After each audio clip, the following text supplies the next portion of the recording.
পেয়েছি, আলমকে পেয়েছি, যিনি মূলত এই হাদি হত্যার প্রতিবাদে বেশ কয়েকবার তিনি আন্দোলন করছেন এবং সবচেয়ে বেশি আন্দোলন করে যাচ্ছেন। আলম, আজকের অবস্থান কর্মসূচি কেন যদি বলতেন? আজকের অবস্থান কর্মসূচি হচ্ছে আমাদের ভারতের আধিপত্যের বিরুদ্ধে এবং বাংলাদেশকে একটি বৈষম্যহীন রাষ্ট্র হিসেবে গড়ার লক্ষ্য যাচ্ছিল আমাদের শহীদ শরীফ ওসমান হাদি ভাই। তাকে 12ই ডিসেম্বর সন্ত্রাসীরা গুলি করে ভারতের পরিকল্পনা অনুযায়ী বাংলাদেশের দালালদের দিয়ে।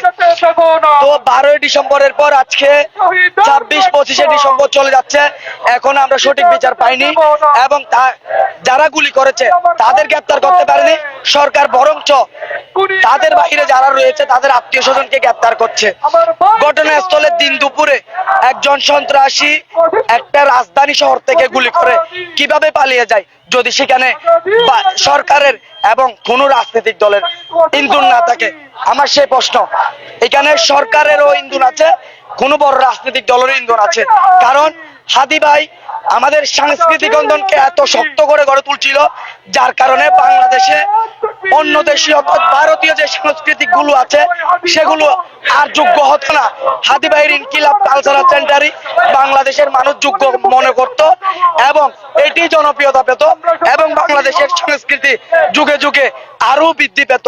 সেজন্য পরিকল্পনা অনুযায়ী হাদি ভাইকে হত্যা করা হয়েছে, কিন্তু তারা জানে না হাদি ভাই এ বাংলাদেশে কোটি হাদি রেখে গিয়েছে।